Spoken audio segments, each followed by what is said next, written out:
And then we go here. The new Black Wall Street. Do it right, build wealth, live life, economic empowerment, real tips, insight on the new Black Wall Street. It's on the new Black Wall Street. He's your host.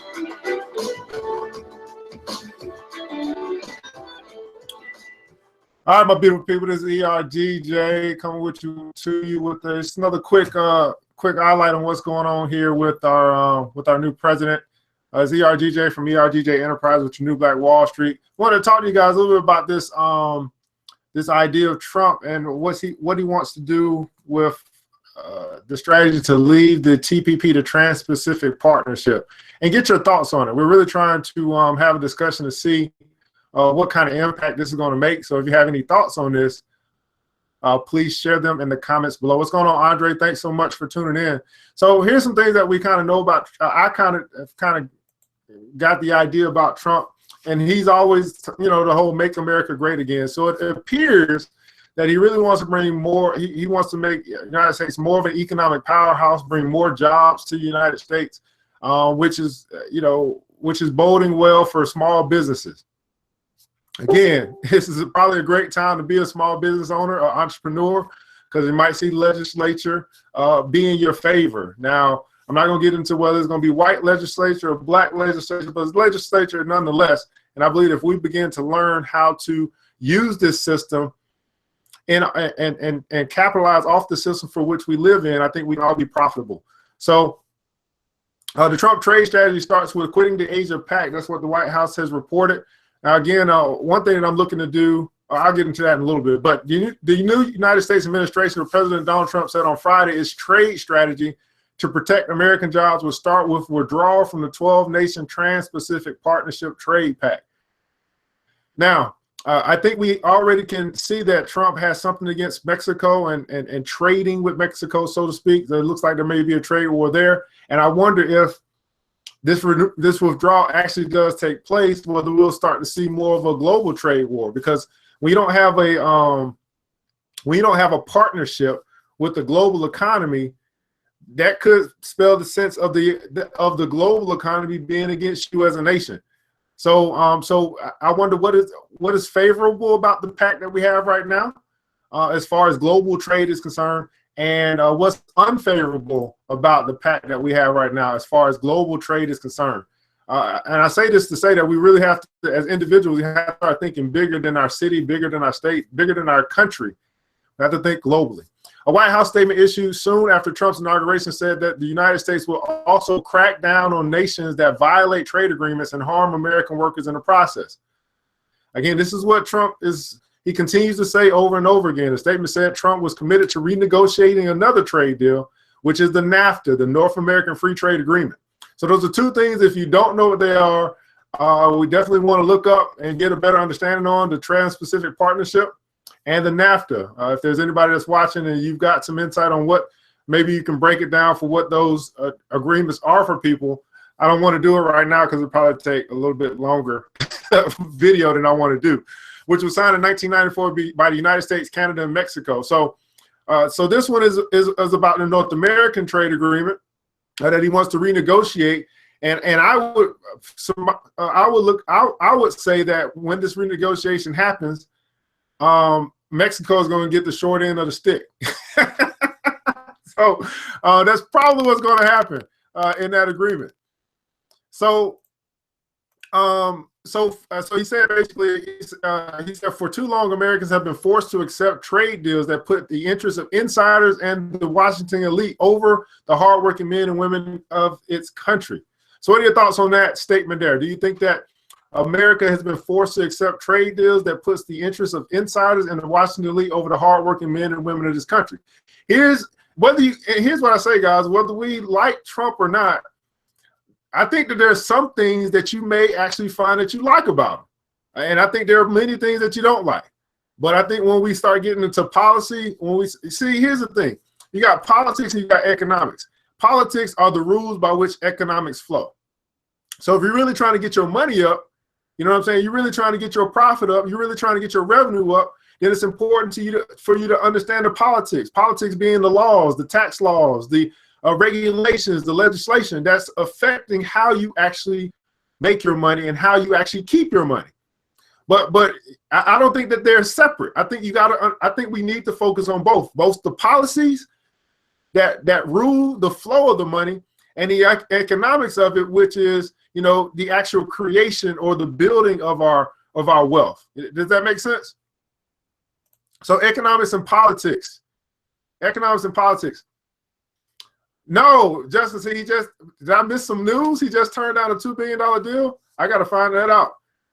Yeah, Mexico is probably going to get screwed. Justin, you got a link or something for me? So as a result, blue collar towns and the cities have watched their factories close and good paying jobs move overseas. I think that's true.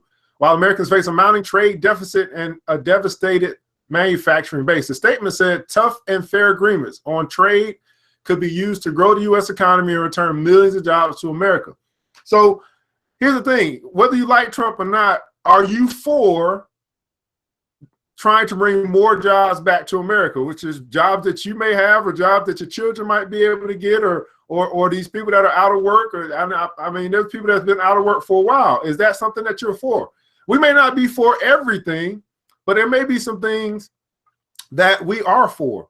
And I think it's important for us to be aware of some of the things that are coming down the pike, so we won't have ignorant conversations. Like, some of us make opinions just off of the whole totality of Trump and his administration without really looking at it piece by piece, because there's some things you'll agree with, there's some things that you won't. That's just like with any relationship or any person that you know. The statement said, so this strategy starts by withdrawing from the Trans-Pacific Partnership and making certain that any new trade deals are in the interest of American workers. If NAFTA partners refuse to give American workers a fair deal in a renegotiated agreement, the president will give notice of the United States' intent to withdraw from NAFTA. So I'm reporting this because this is big news. You know what I mean? When we start talking about withdrawing from trade agreements, that is big news, especially if you are a person that does global, that is attached to a global economy. Maybe you have some customers or some clients that are outside the United States. You know what I mean? Like, this has a big impact. This is huge news, whether you know it or not. So the TPP, yeah, that's right. So, you know what? I don't know. That's a good thing, Fred. Is the United States, you know, I don't know if we're in a position to have a trade war either.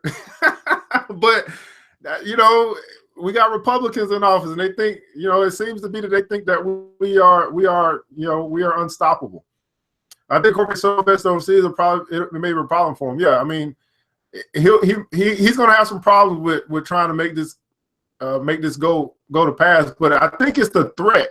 It's something about the threat itself that may cause for, I don't know, a better negotiation in the process. I don't know. The TPP, which the United States signed, has signed but has not ratified, has been the main economic pillar of Obama's administration's pivot to the Asia-Pacific region in the face of fast-rising China. So also this trade, if this withdrawal takes place, is going to have an impact on emerging markets. So as we look at quite possibly investing in all of these different countries that might see the advancement of their economies, when we start messing with trade agreements, it has an impact on those global economies. It has an impact on foreign exchange, which is their currencies as well. So this kind of news has a monumental impact across a lot of different arenas or a lot of different platforms as it relates to economics. Okay, I don't know why it's not popping up. It's on the Google. Okay, I'll try to find it. Proponents of the package expressed concerns about the abandoning the project, which took years to negotiate, could further strengthen China's economic hand in the region at the expense of the United States. Australia's position that a change of heart remains possible in the United States and that the trade deal can proceed is unchanged despite the White House statement. Damon Hunt, spokesman for the Australian Prime Minister. So Australia's like, no, this is not going to happen. Trump has criticized China's trade policies and threatened to impose punitive tariffs on Chinese imports. So this is the part where we start talking about, well, Trump has made it clear that he's against Mexico. And it seems like he's also making it clear that he's kind of against China as well. And he wants to, I don't know, try to make things more fair or more favorable for the United States as far as our exchange with China is concerned. You know, with us trading, us getting a lot of China's goods. You know, if you think about all the stuff that you wear, a lot of stuff that you have is like made in China and also made in Mexico. So what it seems like he's trying to do is obviously have more made in the USA stuff, but then also tax China and Mexico more for exporting, for the import of their products into the United States. Does that make sense? So that's kind of what that stuff means. I know that it can be confusing if you don't understand what a tariff is, or threatening what a tariff is. Basically, a tax. It's taxing imports. The Chinese government said that on Thursday that China and the United States could resolve any trade disputes through talks, while the Chinese newspaper warned that United States business could be targets for retaliation in any trade war ushered by Trump. So again, this word trade war keeps coming up. It keeps coming up in all these different articles. Trade war keeps coming up in a lot of different articles. Whether we head there or not is really going to be dependent on what they do with these trade agreements, these pacts that have been made during the Obama administration. That looks like the Trump administration is trying to either renegotiate or withdraw away from totally. Trump has sparked worries in Japan and the rest of Asia Pacific with his opposition to the TPP and his campaign demands for allies to pay more for their security. So here's kind of what I'm thinking, or something I would start looking at. I would start looking at the Chinese yen. I would start looking at, and I don't know whether that's the same currency that's used in Japan or not, but especially if you are in Forex, if you're a trader in Forex, then you're liking this news. And the reason why you're liking this news is because you're going to see some volatility in that market. And with volatility gives you an opportunity to make plays up or down with whatever currency or whatever pairs that you're trading on. So if you're a trader in Forex, you're liking this type of article, you're liking this type of news because it's going to cause some volatility. And obviously China, Chinese yen, and United States dollar, the Mexican peso, United States dollar. And I don't know whether Japan uses the yen or not, but if Japan uses a different currency, then whatever. I'm not a Forex expert, so I know a lot about it, but you guys tell me whether China uses a different currency than the yen. So Fred said, "There's the contradiction I have with him. Most of his products or clothing line is out of China, so this is a play for his business." More than likely, yeah.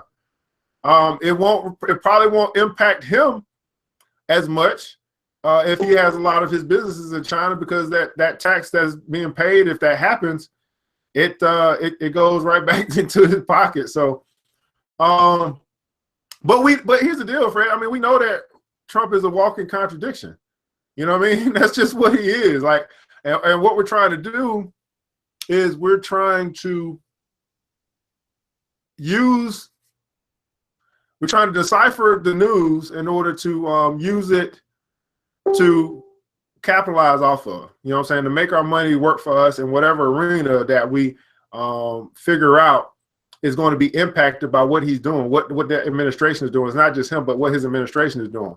So I don't follow Trump just to be following Trump. I mean, I pay attention. He's the commander in chief. I pay attention to what he says and what he's doing so that I'll know how to adjust my strategy with my money. And that's what I try to preach. So if, again, this goes back to what I said about people in their retirement review.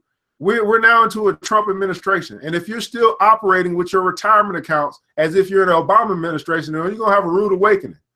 And so if you don't, and if what I'm saying doesn't make any sense to you, then you need to schedule an appointment, because you don't understand your own money.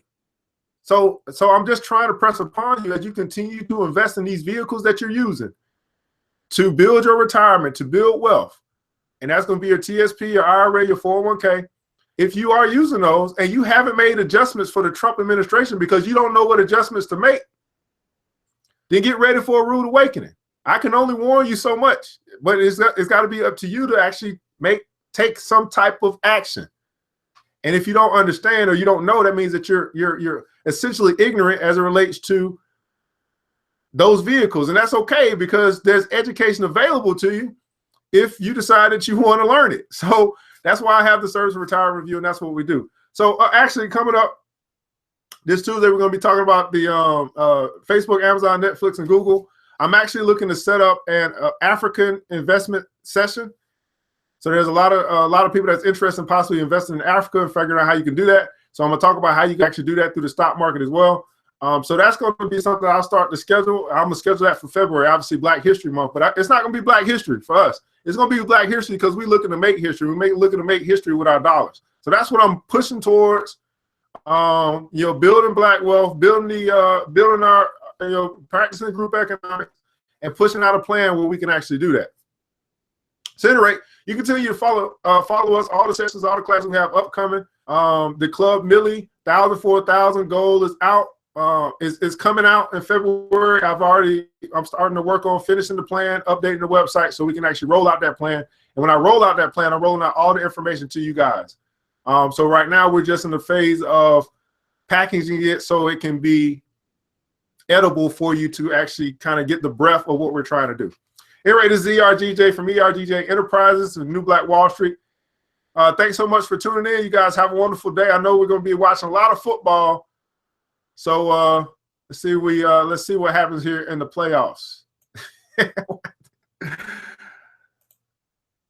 I'm out, man. The New Black Wall Street. Thanks you for joining the show. We gave a lot of great tips, but it's time to go.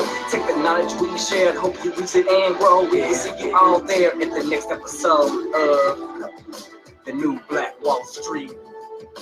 The New Black Wall Street.